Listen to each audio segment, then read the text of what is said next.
Hi friends, welcome to my channel. Daily వీడియోని miss అవ్వకుండా చూడాలి అంటే ఇప్పుడే మన ఛానల్ ని సబ్స్క్రైబ్ చేసుకోండి.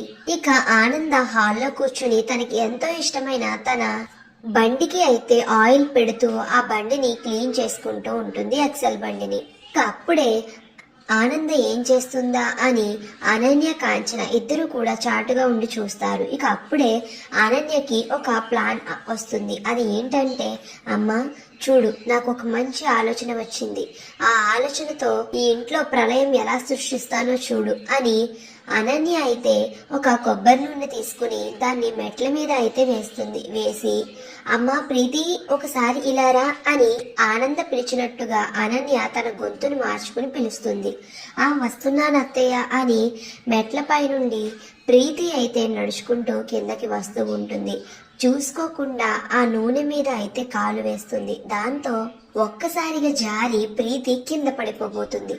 ప్రీతి అలా పడిపోతున్నందుకు, తన ప్లాన్ సక్సెస్ అయినందుకు అనన్య, కాంచన ఇద్దరు కూడా హైఫైలు ఇచ్చుకుంటూ చాలా సంతోషపడిపోతూ చూస్తూ ఉంటారు.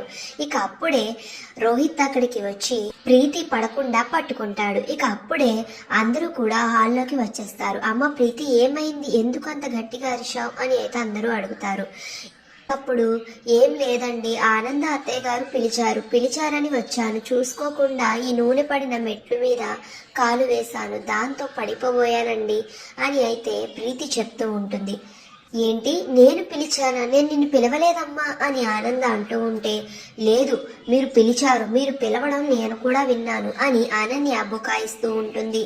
ఇక అప్పుడే అనన్య ఇలా అంటూ ఉంటుంది, మీ చేతిలో ఉన్నది ఏంటి, కొబ్బరి నూనె కదా, అదే కదా ఇక్కడ వేసింది మీరు అని అయితే అంటూ ఉంటుంది అనన్య. ఇక అనన్య మాటలు నిజమేనని నమ్మేసి లీలావతి, రోహిత్ కూడా ఆనంద భైరవి వైపు అనుమానంగా చూస్తూ ఉంటారు. మరి ఈ సంఘటనతో తన వారసుని చంపబోతుంది అని ఆనంద మీద మళ్ళీ నిందపడనుందా? మళ్ళీ కుటుంబంలో చిచ్చు చెలరేగనుందా? అసలు ఏం జరుగుతుంది అనేది నెక్స్ట్ వీడియోలో తెలుసుకుందాం. ఇంతకీ ఈ రోజు వేసిన ముగ్గు మీకు నచ్చితే ప్లీజ్ సబ్స్క్రైబ్.